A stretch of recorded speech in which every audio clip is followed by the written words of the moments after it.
Hello, അപ്പോൾ നമുക്കിന്നൊരു cooking video ആയാലോ. അപ്പോൾ മീൻകറിയാണ് ഞാൻ വെക്കുന്നത്. അപ്പോൾ അതിന് വേണ്ടിയിട്ടുള്ള ഇഞ്ചി വെളുത്തുള്ളി ഇവിടെ ചതച്ച് വെക്കുന്നുണ്ട്. അപ്പോൾ ഇത് നമ്മുടെ ചട്ടി ഇവിടെ ചൂടായി. ഇനി കറിക്ക് ആവശ്യമായിട്ടുള്ള സവാള, തക്കാളി, പച്ചമുളക്, ഇഞ്ചി വെളുത്തുള്ളി ചതച്ചത്. അപ്പോൾ ഇത്ര എടുത്ത് വെച്ചിട്ടുണ്ട്. കൊച്ചുള്ളി ഇട്ട് കഴിഞ്ഞാൽ കറിക്ക് ഒന്നുകൂടെ ടേസ്റ്റാണ്. എനിക്ക് പിന്നെ കൊച്ചുള്ളി പൊളിക്കാനുള്ള മടി കാരണം ഞാൻ എളുപ്പപ്പണിക്ക് വേണ്ടി സവാള എടുത്തു. എന്നിട്ട് കടുക് പൊട്ടിച്ചിട്ട് നമ്മൾ ഈ ഇഞ്ചിയും വെളുത്തുള്ളിയും ചതച്ചിട്ട് നന്നായിട്ടൊന്ന് മൂപ്പിച്ചെടുക്കണം. അതിൻ്റെ അകത്തോട്ട് തന്നെ നമ്മൾ അരിഞ്ഞ് വെച്ചിരിക്കുന്ന സവാള ഇട്ട് അതുകൂടി ഒന്ന് നന്നായിട്ട് വഴറ്റി കഴിയുമ്പോഴത്തേക്കിനും ആവശ്യത്തിന് മഞ്ഞൾപ്പൊടി, കുരുമുളക് പൊടി, പിന്നെന്താ മുളക് പൊടി, മല്ലിപ്പൊടി ഇത് ഇത്രയും കൂടിയിട്ട് നന്നായിട്ടൊന്ന് മൂപ്പിച്ചെടുക്കണം.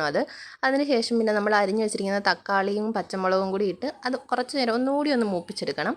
അത് കഴിയുമ്പോഴത്തേക്കും നമ്മൾ അതിനകത്തോട്ട് നമ്മൾ പിഴിഞ്ഞ് വെച്ചിരിക്കുന്ന പുളിവെള്ളം ഒഴിച്ച് കൊടുക്കും. അത് ഞാൻ പിഴുപുളിയാണ് എടുത്തിരിക്കുന്നത്. വടക്കം പുളിയാണെങ്കിലും അത് നല്ലതാണ്. അപ്പോഴത്തേക്കും എന്നിട്ട് അതൊന്നുകൂടി ഒന്ന് തിളപ്പിക്കുന്നുണ്ട് ഞാൻ. എന്നിട്ട് ആവശ്യത്തിന് വെള്ളം ഒഴിച്ച് അടച്ച് വെച്ച് വേവിക്കാം. അപ്പോഴത്തേക്കും നമ്മുടെ മീൻ ഇവിടെ വൃത്തിയാക്കി വെച്ചിട്ടുണ്ട്. അങ്ങനെ പിന്നെ അപ്പോഴത്തേക്കും കറി തിളച്ചു. എന്നിട്ട് ഞാൻ കിളിമീനാണ് കറി വെക്കാൻ എടുക്കുന്നത്. മറ്റേ നങ്ക് വറുക്കാനായിട്ടാണ് എടുത്തത്. അപ്പോഴത്തേക്കും മീനൊക്കെ ഒന്ന് ഇട്ട് കൊടുത്തിട്ട് അത് നമുക്കൊന്ന് അടച്ച് വെച്ച് നന്നായിട്ട് തിളപ്പിക്കാം. എന്നിട്ട് കുറച്ചുകൂടി കറിവേപ്പില ഇട്ട് കൊടുക്കുന്നുണ്ട്. അത് കഴിഞ്ഞപ്പോഴത്തേക്കും നമ്മുടെ കറി ഇവിടെ തിളയ്ക്കുന്നുണ്ട്. വീണ്ടും കറിവേപ്പില ഇട്ട് കൊടുത്തു. കറിവേപ്പില ഉണ്ടെങ്കിൽ പിന്നെ എനിക്ക് പ്രാന്താണ്. 2 ആഴ്ച കൊണ്ട് വെക്കേണ്ട കറിവേപ്പില 2 ദിവസം കൊണ്ട് തീർക്കും.